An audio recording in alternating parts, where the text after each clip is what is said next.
Gizonei ere interpelazioa egiten dizuegu. Hartu zuen ardura, behin eta berriz galdetzen dugu, non zaudete gizonak? Indarkeria matxista ez da emakumeon arazoa. Gizonak sortzen eta elikatzen duzuen egiturazko arazoa baizik. Zuen isiltasuna konplizitatea da. Interpelazio zuzena egiten dizuegu. Apurtu itun patriarkalak, utzi gure bizitza kontrolotzeari, eta hasi zuen privilegioak eta indarkeria mekanismoak deseraikitzen. Erantzukizuna zuen gain dago.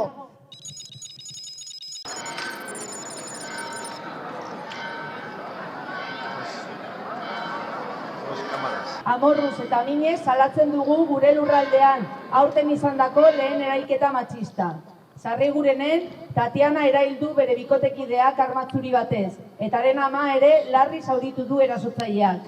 Eraso hau ez da gertaera isolatu bat, feminizidio bat da, gure kale eta etxeetan dirauen indarkeria ziz heteropatriarkalaren adierazpen gordinena. Gure elkartasun eta babes osoa adierazi nahi diegu Tatianaren senidei, bereziki haren semeei, zeinak erasoa etxe barruan ikusi behar izan duten, eta zauritutako emakumea lehenbailen sendatzea opa dugu, ez zaudete bakarrik. Sistema cis-heteropatriarkal, kapitalista, arrazista eta kolonialaren ondorioa, indarkeria matxista ez da kasualitatea. Sistema salpatzaile honen ezinbesteko tresna baizik.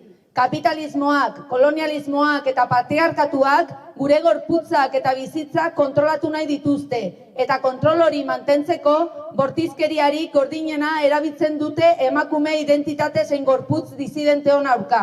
Gure bizitzak ez diren gizonen jabetza, erailketa hau banatze prozesu baten testuinguruan gertatu da. Patriarkatuak gizonei ematen dien zigorgabetasunak eta jabe izatearen usteak elikatzen du indarkeria hau. Emakumeak bere bidea egiten erabakitzen duenean, gizonak indarkeria erabiltzen du bere nagusitasuna berresteko. Ez da pasio kontu bat, boterearen erabilera hitzaia baizik. Erakundei ere interpelazio zuzena egiten dugu. Justizia feminista exigitzen dugu orain. Erakundei diskurtso hutsak eta keinu simbolokoak alde batera usteko exigitzen diegu. Benetako baliabideak jar ditzatela emakumeen eta haien seme-alaben babeserako. Autodefentsa feminista ere gure autua da, ez gara biktimak, subjektu politikoak gara, gure bizitzak defendatzeko prest gaude, elkarrekin eta tinko. Gora borroka feminista!